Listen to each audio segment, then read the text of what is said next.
ఆడలకు వాళ్ళ విషయం లేదు. బస్ ఎక్కితే కూడా మగవాళ్ళు మేము పైసలు అయితే ఇక్కడ తీసుకుంటున్నాం మీరికేంది అని తోచేస్తున్నారు. ఓ కింద పడిపోతున్నారు బస్సులకి. బస్ ఫ్రీ బస్ అయితే పెట్టాడు, ఫ్రీ బస్ పెట్టాడు.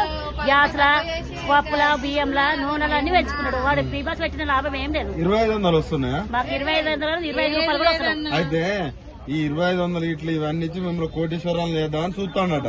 కాకపోతే ఆయన ఎక్కడికన్నా పోయి కొంచెం అప్పిరంటే ఆయన దొంగను చూసినట్టు చూస్తున్నారు. దొంగ ఎప్పటికైనా చూస్తున్నాం. మా ఉన్న ఆస్తి కూడా పోయేటట్టు చేస్తాడు.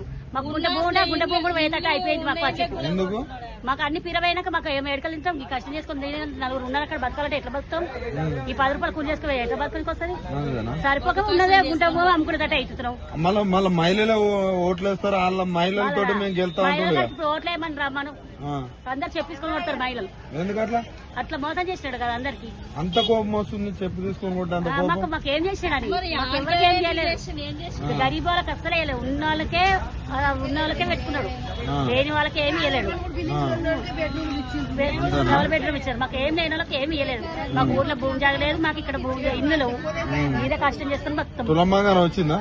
మాకు తులం బంగారం కానీ ఈసం కూడా తెలియదు మాకు. రేవంత్ రెడ్డి వచ్చినాక ఎట్టున్నది మీ పరిస్థితి? బాగలేదు. అక్క తిన్న బతుక అవుతుంది. ఇంకా కేసీఆర్ ఉన్నప్పుడు ఇంకా మంచిగా ఉండే. ఇక్కడ పోయినా కానీ మాకు ఇంత కొంచెం ధరలు తక్కువ ఉండే మంచిగా ఉండే మాకు.